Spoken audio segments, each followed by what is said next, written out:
Сайн байцгаана уу? Намайг Дэлгэр Сайхан гэдэг. Эрдэнэс Монгол компани цэрхай удирдлагын газрын хүний нөөцийн хэлтэст хүний нөөцийн судалгаа, сургалт хариуцсан мэргэжилтэнгээр ажилладаг.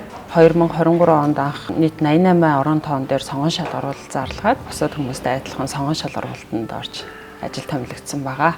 Тухайн үед сонгон шал оруулалтанд ороод одоо тэнцээд яг надтай ажилд томилогдож исэн хүмүүсээс 10 хүн бол албан тушаал бол дэвшиж ажилласан байдаг.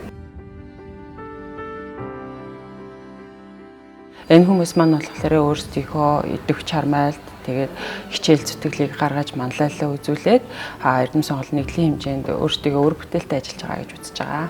Эрдэнэс Монгол нэгдэл өнөөдөр 17,000 гаруй хүнтэй ажиллаж байгаа. Толгой компанийн хувьд хүний нөөцийн зүгээс 2024 оны 12 сард нэгдлийн хэмжээнд хэрэгжүүлэх хүний нөөцийнхөө бодлогын баримт бичгийг батлуулсан байдаг.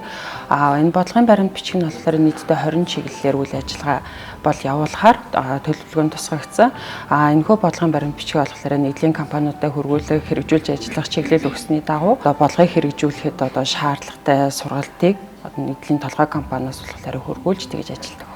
Одоо ирээдүйн хүний нөөцийг бэлтгэх бодлого гэж байгаа.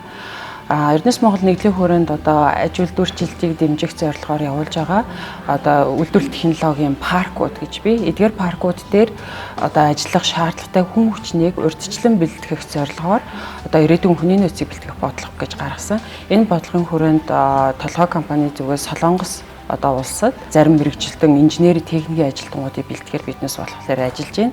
2026 онд Австралийн экстэй сургуулиудад бас зарим инженери техникийн ажилтнуудыг бэлтгэж нийлүүлэхээр үйл ажиллагаагаа чиглүүлээд энэ дээр гол зориод явж байна.